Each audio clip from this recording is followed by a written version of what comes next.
El prototipo, Jacobo Greenberg Silverbaum. Capítulo 1, 1990. 1. El pasatiempo favorito de Niccolò Barbius Jonio III era reproducir a escala los diferentes mecanismos capaces de movimiento que el hombre había inventado. Los pocos altos ejecutivos de la corporación que habían visitado su oficina decían que en grandes anaqueles guardaba reliquias prodigiosas de motores de diverso origen y que sobre un escritorio gigantesco había colocados sobre pequeños pedestales cientos de modelos a escala de las más inverosímiles máquinas. Niccolò odiaba el olor a gasolina, pero habiendo heredado de su abuelo paterno grandes yacimientos de petróleo y toda una refinería, los había utilizado para crear un verdadero imperio tecnológico. De apenas 60 años y con una complexión robusta y barba entrecana, era considerado el soltero más codiciado de todo el hemisferio occidental. Esa tarde de septiembre, había citado a los directores de los institutos de investigaciones tecnológicas de la corporación, y todos esperaban en una antesala repleta de cuadros de los antepasados de Niccolò colgados de las paredes.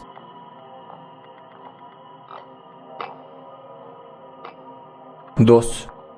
Sidem Hassam permanecía recostado en su sillón favorito a 30 metros bajo tierra dentro de su búnker. Reflexionaba y mientras lo hacía se jalaba los pelos de su bigote. Lo hacía con cuidado porque trataba de anular ese vacío que lo hacía sentir inferior. En algunas reuniones con los generales de su Estado Mayor, había llegado a arrancarse medio bigote a la mitad de una de sus frecuentes crisis nerviosas. No era para menos. Durante 7 meses de permanencia en el búnker solo había visto la luz del sol en 3 ocasiones.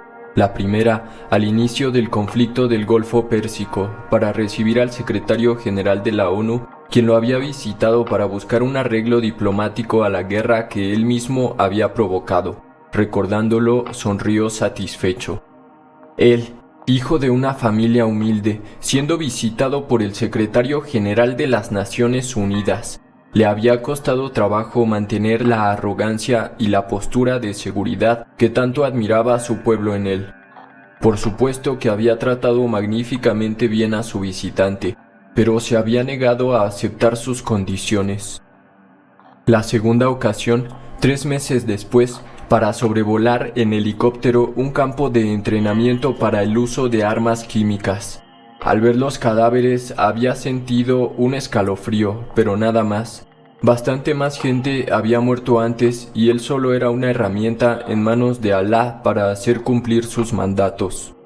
La tercera vez, para asistir al entierro de sus propios hijos. Tanto dolor lo había fortalecido y ahora no sentía lástima de nada ni de nadie. Esa tarde, con su Estado Mayor, decidiría si seguir o no con la invasión. Los Estados Unidos habían anunciado en la mañana que de no retirarse utilizarían armamento nuclear. «Que nos destruyan», les diría a sus generales, «pero no nos rendiremos». Sabía que querían asesinarlo, siempre lo había adivinado, y en cuanto lograba alguna confirmación de sus sospechas, por mínima que fuese, mandaba a fusilar al culpable. Se había preparado bien para la reunión y quizás los generales recibirían una sorpresa. Quizás.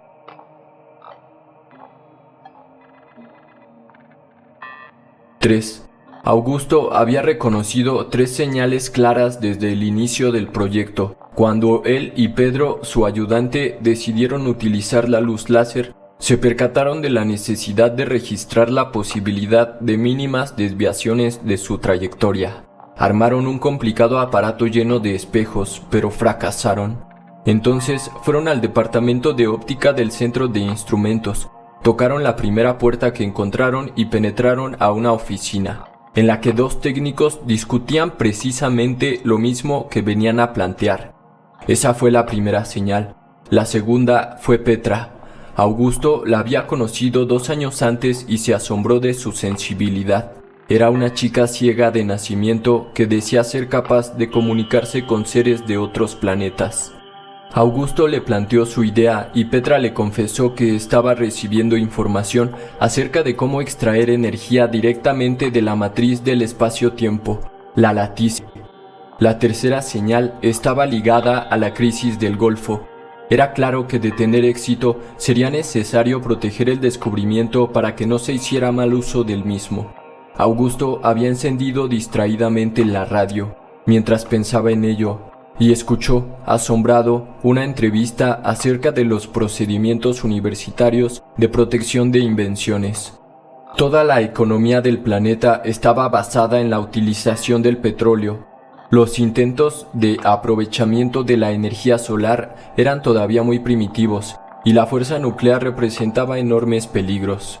El éxito de un sistema de aprovechamiento directo de la latice no iba a gustarle nada a las compañías de petróleo ni a los consorcios automovilísticos. Los árabes eran incluso capaces de mandar asesinar a cualquiera que amenazara su riqueza. El proyecto se había iniciado con 5 voluntarios que intentarían incrementar su coherencia interhemisférica hasta el máximo.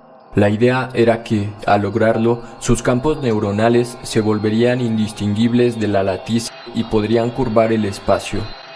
No era claro cómo le venían las ideas a Augusto. Este tenía la impresión que existía un plan supramental que lo dirigió sin su conciencia ni voluntad. Ese plan había decidido utilizarlo como herramienta para resolver problemas. Y ahora el problema era nada menos que lograr sustituir los medios usuales de obtención de energía por algo limpio, inextinguible y poderoso.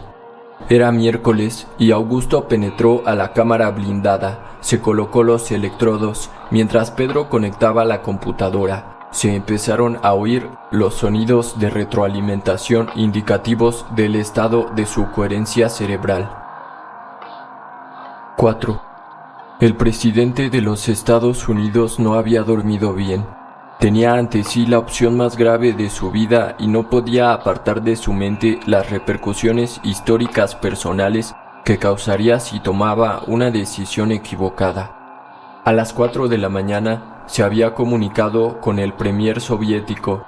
Gracias a Dios la Guerra Fría había concluido y ya no había peligro de un enfrentamiento directo entre las dos superpotencias. Mijaíl le contestó personalmente. Habían quedado de acuerdo en comunicarse a ciertas horas, si alguno de los dos tenía urgente necesidad de hablar con el otro sin intermediarios. George notó agitación en la respiración de Mijaíl, sintió que le ocultaba algo y adivinó las presiones a las que estaba sometido el líder soviético.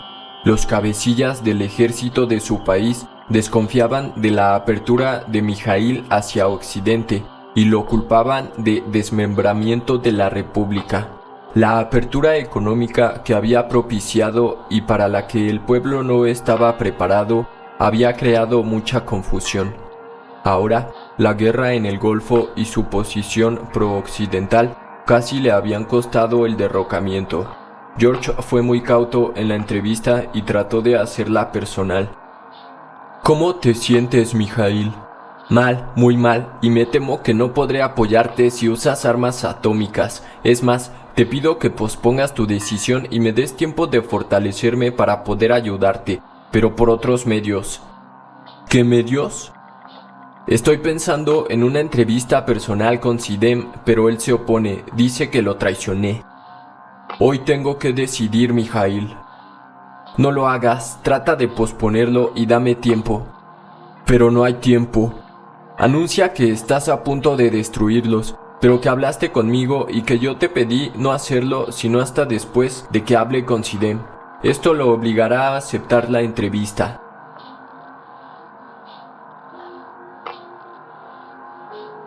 (5) El lugar, un bosque en las montañas entre Xochimilco y Oaxtepec, era nefasto.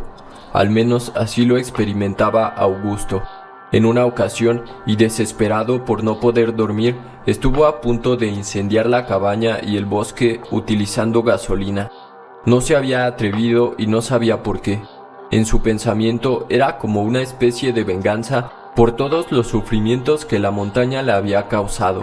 Recordaba la primera vez que la vio y el gozo enorme que le provocó la posibilidad de convertirse en dueño de un bosque y un río. Sin pensarlo dos veces, buscó al dueño del bosque, quien accedió a cambiarle un terreno por su camper. Augusto lo consideró un magnífico intercambio, pero durante años tuvo tiempo más que suficiente para arrepentirse. En el ambiente siempre parecía flotar una presencia que no pertenecía a la tierra. En las noches, un sentimiento de angustia intolerable lo penetraba y durante el día parecía estar en todo lugar, en las corrientes de aire, en las gotas de rocío y en las nieblas del atardecer. Incluso las luciérnagas de los veranos húmedos y calientes parecían transportar porciones de esa pesadez que se introducía en los últimos rincones de cada ladrillo, piedra y tronco de árbol. El pueblo cercano también le parecía nefasto.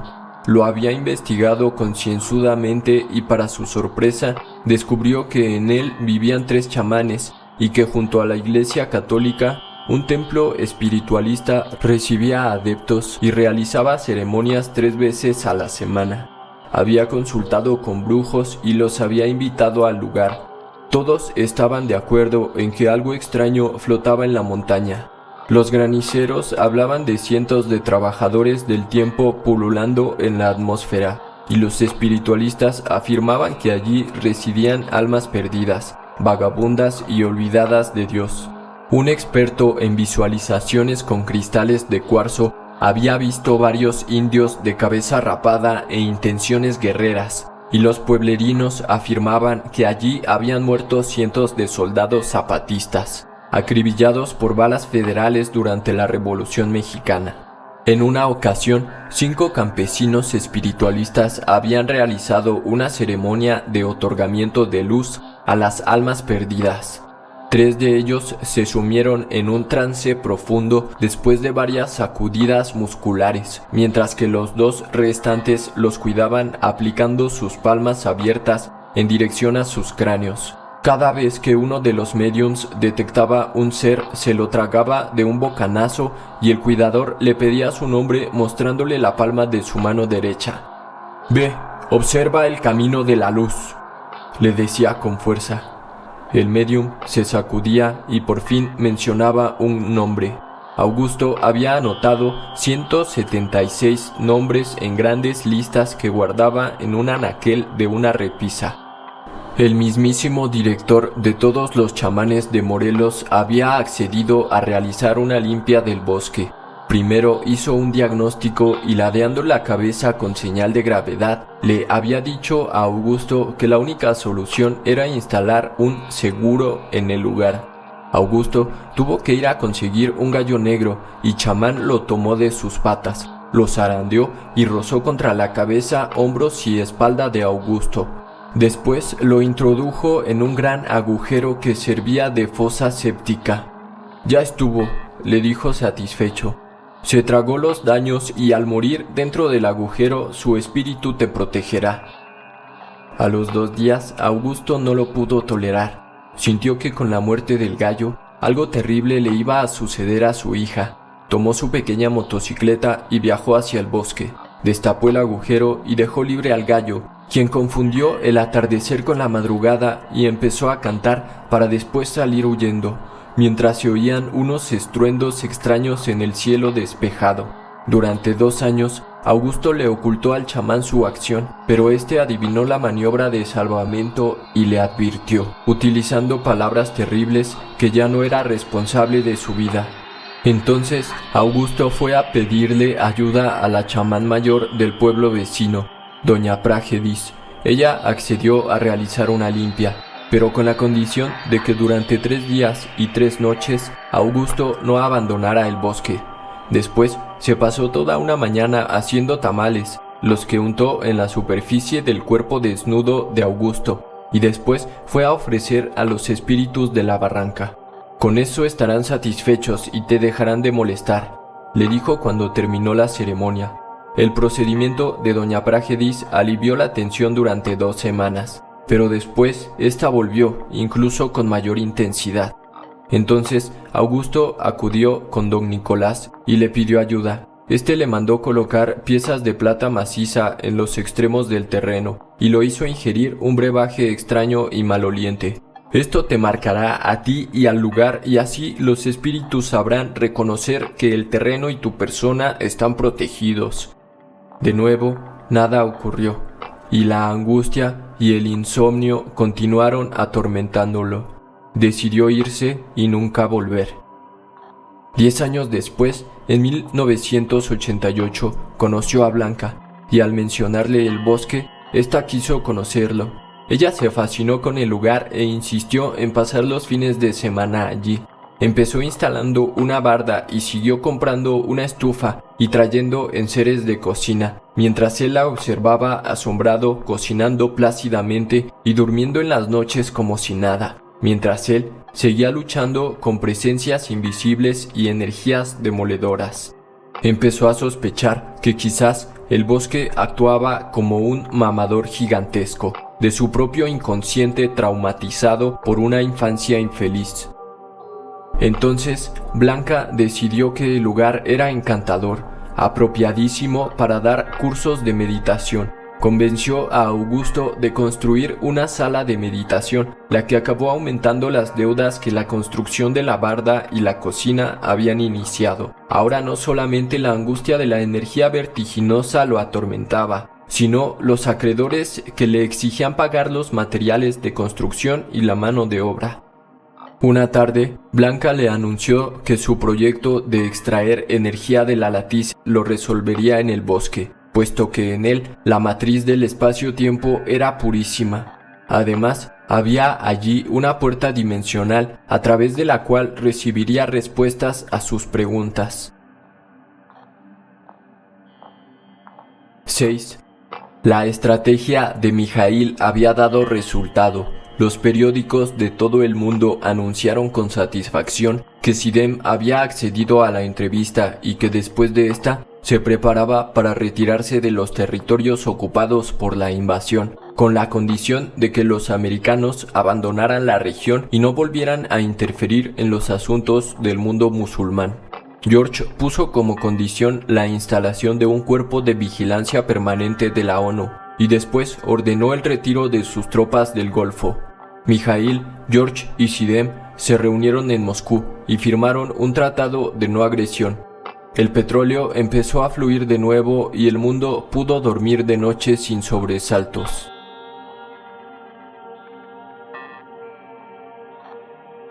¡7!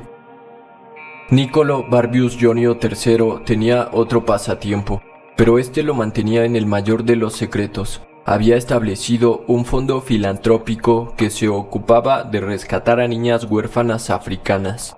Estas eran enviadas a un centro de desarrollo que se había establecido en Madagascar, lugar en donde Niccolò poseía una residencia veraniega. Durante 2 meses en el año visitaba la isla y se pasaba las tardes observando los juegos de las niñas.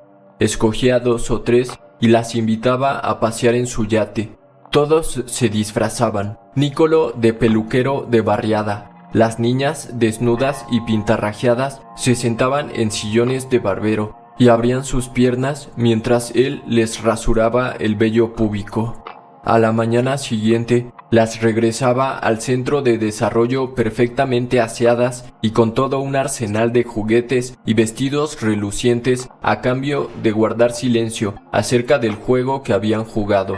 Al terminar sus vacaciones, Niccolò regresaba a Londres, en donde atendía sus negocios y recibía a los expertos historiadores de la tecnología, quienes le mostraban sus últimos descubrimientos. Ese día tenía citado al profesor Weinstein de la Universidad de Jerusalén, quien le iba a mostrar un croquis del mecanismo utilizado por los sitiados de Masada para subir pertrechos desde el desierto hasta el tope de la montaña, en donde permanecían guarecidos de los ejércitos romanos.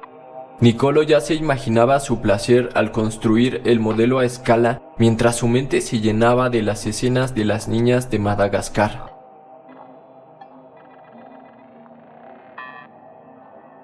8. Sidem fue recibido como un héroe después de la firma del Tratado de Moscú.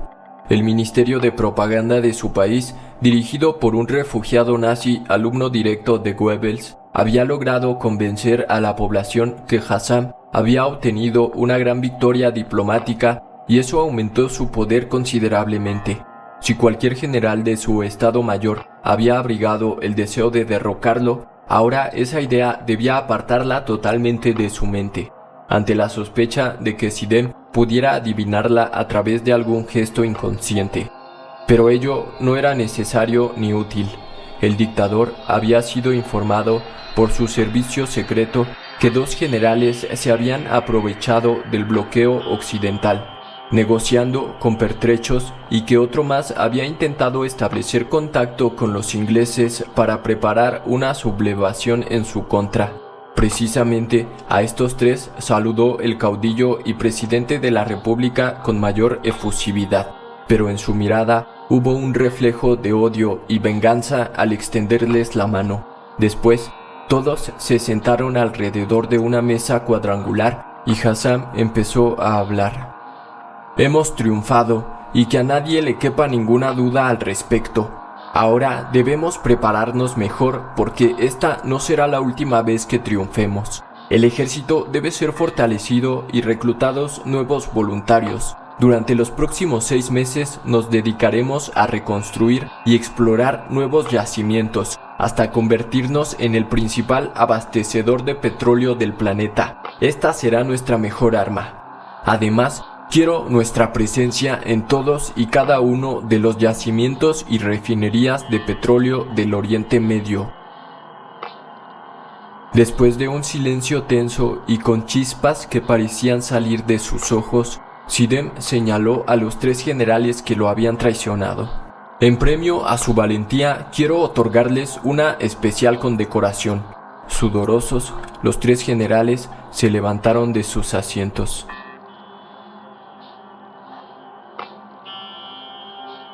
9. Cuando el profesor Weinstein abandonó la oficina de Nicolo, este se preparó para recibir a sus colaboradores. Saludó a cada uno preguntándole por su familia y después los invitó a pasar a su oficina. Los que nunca la habían visitado no pudieron contener su admiración y uno de ellos exclamó en voz alta que aquello era increíble. Nicolo lo volteó a ver y le sonrió. Después tomó la palabra. Les dijo que la crisis que recién habían atravesado los había enriquecido considerablemente, pero que el optimismo no debía hacerles olvidar que todo era un aviso. Los directivos se miraron asombrados y Nicolo continuó. La era del petróleo está por concluir. Las reservas no durarán más de 50 años y debemos encontrar alguna alternativa, un medio de obtener energía efectiva, limpia y barata que no sea nuclear ni tampoco solar. He decidido crear un nuevo instituto encargado de resolver el problema. Quiero que contraten a las mentes más avanzadas en el campo. Yo mismo dirigiré los trabajos.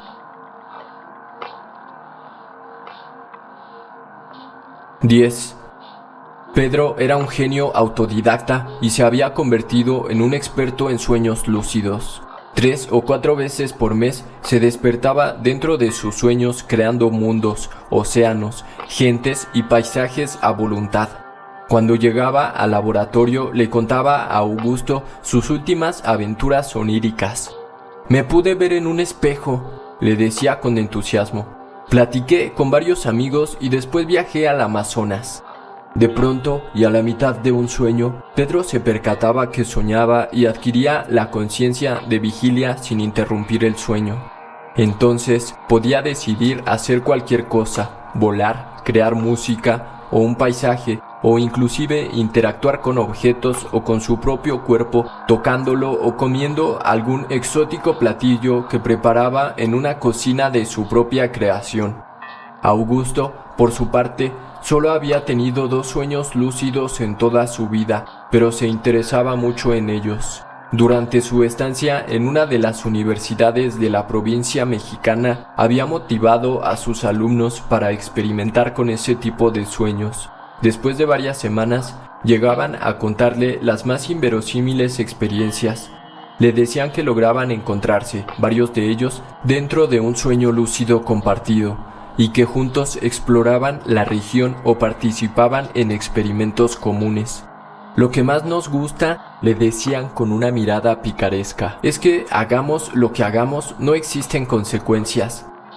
Durante el seminario de los viernes, a Augusto se le ocurrió la idea. Mirando fijamente a Pedro, le pidió que en un sueño lúcido creara un laboratorio y que en él investigara la posibilidad de extraer energía directamente de la latiz. Pedro accedió a hacerlo.